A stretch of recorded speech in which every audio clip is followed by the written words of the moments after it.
Thanks for joining us. I'm Brian Hackney. And I'm Andrea Nakano. We start in Oakland with growing concerns and frustrations over crime.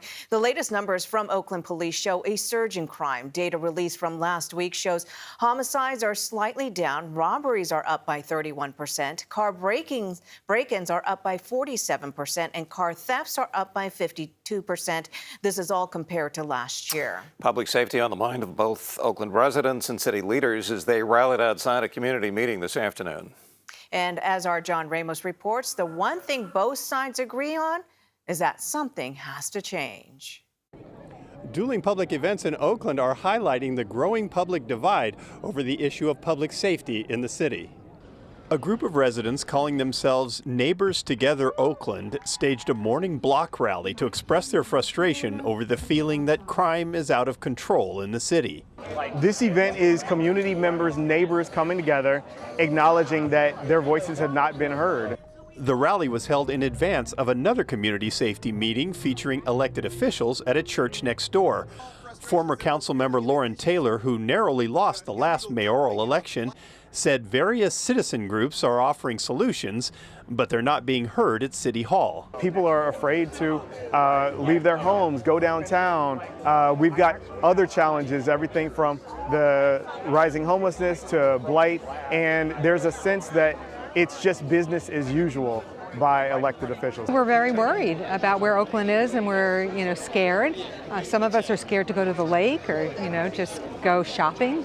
You have to think twice about it when you go to the grocery store. There is no single solution, but not enforcing the laws we have and removing consequences for breaking laws is no way to ensure the safety of, a community.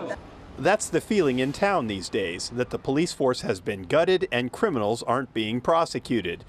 But inside the church, Mayor Sheng Tao pointed out her efforts to increase law enforcement as well as crime prevention, and she rejected the calls outside to declare a public safety state of emergency.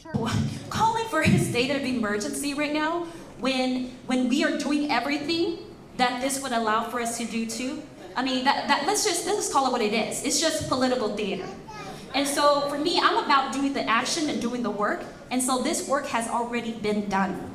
I've already got the investments. On to the next.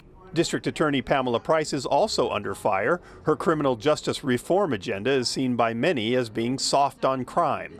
But at the meeting, she struck back, saying the criticism of her is based on something else. That's racism, and I'm calling it for what it is. If you believe the media hype, I went from a well-respected lawyer and businesswoman with 40 years experience in this community to an ugly, incompetent idiot who knew nothing about the law or the criminal justice system. Outside the church, waiting to get in was a true rarity, someone whose mind wasn't made up. Bob Nutter said he was coming to see if any solutions might be offered in between all the infighting. That seems to be the way things are these days. Sniping is much more important than actually trying to figure out what the problems are and how to best solve them. Everyone wants the same thing, a city where people respect each other. But it may be hard to get there when one side feels it's being demonized and the other feels it's being ignored. There is an ongoing effort to recall District Attorney Pamela Price. Price's push for restorative justice reforms. Her critics say it's letting violent criminals off the hook. The group behind the recall is in the process of collecting 98,000 signatures to get the issue on the ballot.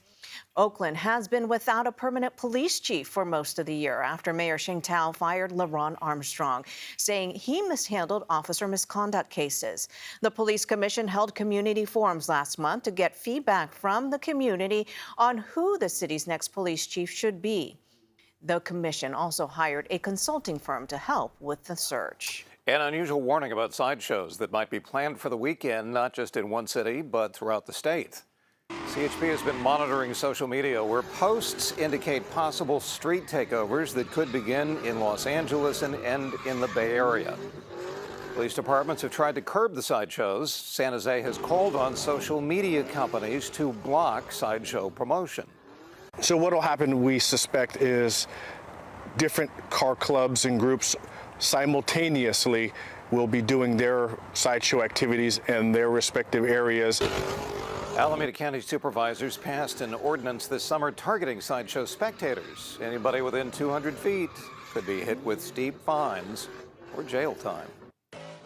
Sunnyvale's Department of Public Safety is operating a DUI checkpoint tonight. Officers will randomly stop cars traveling northbound on Matilda Avenue near Maud Avenue. The checkpoint will go from 8 until 3 in the morning. And a heads up, if you're heading to Danville tomorrow, there are several road closures along downtown for the annual car show. Street closures are on Harts Avenue between Railroad Avenue and School Street. They will be closed starting at 6 in the morning. The Hot Summer Sundays car show is from 11 to 4. To see the full list of closures in downtown Danville, go to our website, kpix.com. Big changes coming to BART starting on Monday. Trains will now run more frequently on the Yellow Line. That's the route that travels from Antioch into San Francisco, or I should say into SFO. The transit agency is promising wait times of no more than 10 minutes during commuter hours and no more than 20 minutes across the system 7 days a week. They'll be running their final legacy train tomorrow. The older trains will be replaced by the newer ones. It'll be shorter in length. In Morocco, officials say nearly 2,000 people have been killed after a powerful 6.8 magnitude earthquake. U.S. crews say they are ready to help in any way. Christian Benavides has the latest of the quake's aftermath.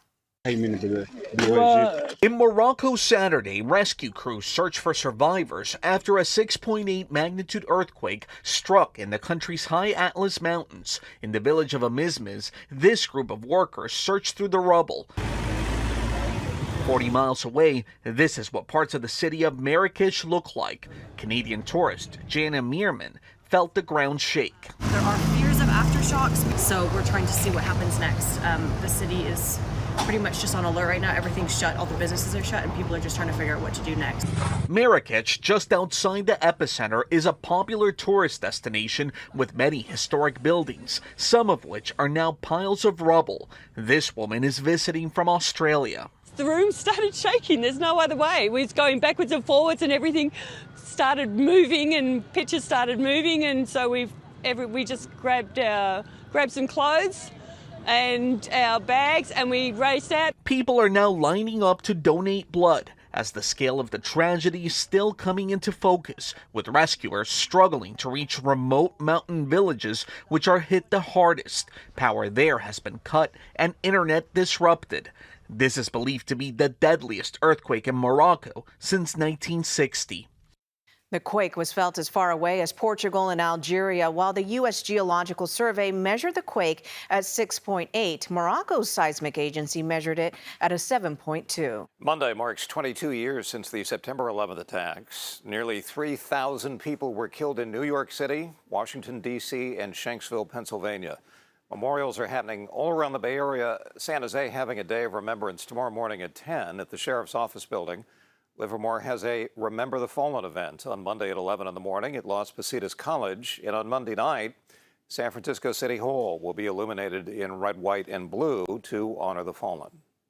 If you're looking for something to do in San Francisco this weekend, Stern Grove is now open 7 days a week. The city finished some major repairs on the park. The East End has been closed since 2021 due to a water main break. It's been closed weekdays ever since for repairs and hazardous tree removal. San Francisco Animal Care and Control offered low-cost vaccinations and microchips to pet owners. Rabies and distemper vaccinations offered for $10 each, $15 if you do it together. Microchips were offered for $10 to dogs with a current San Francisco dog license. Vaccines are critical for animals at all ages of life, but particularly in the earlier stages when they're young. Infectious diseases are preventable to almost complete degree, and so if we can keep them well vaccinated, we are well ahead of the game. They're going to do really well, and that's why it's very important for us to be able to provide these services. Those vaccinations and microchips will help keep pets in San Francisco safe. In the East Bay today is day 2 of Oakland Pride. Activities kicked off with a fundraising bar crawl highlighting LGBTQ establishments. This is the first time the Oakland Pride bar crawl is taking place. A total of 9 bars are taking part in this event. This is to raise money for the production and artists working the Pride event. So we have a party bus taking everyone to 2 different locations, and then at the last location, everyone will be able to walk around to the other bars. It kind of brings all of the bars together for this one day a year. Tomorrow's parade starts at 11 o'clock in the morning, and the festival starts at noon at 20th and Franklin. A Tennessee woman has made her way into this year's Guinness World Record for world's longest competitive mullet. There is such a category. Check it out. Tammy Manis has her hair hanging out around 68 inches long. She's been growing it since 1990. But the inspiration. I needed to be prepared before we just showed this. This is too good. Should have set this up better for Darren. She saw a member of a band wearing a rat tail, and so? So she got one, then regretted cutting it, and eventually she grew that mullet. Since then, she's never looked back, well, besides to make sure that nobody's stepping on it. Now from hair to bear, a black bear caught on camera getting out of a pickup truck, leaving with somebody's lunch. All right, well, while on break, a team of workers noticed their service truck was ransacked. So they checked the homeowner's security cameras, and that's when they saw that furry little guy getting away with the workers' lunch. There's such a thing as a free lunch. There is, if you're a cute little bear. That's it for us at 5. We'll see you back. Well, we won't see you back here at 6. This is streaming, but you know what we mean. Yes, we'll see you on KPIX at 8 o'clock tonight. Right. Good night. Look at the clouds. We love it.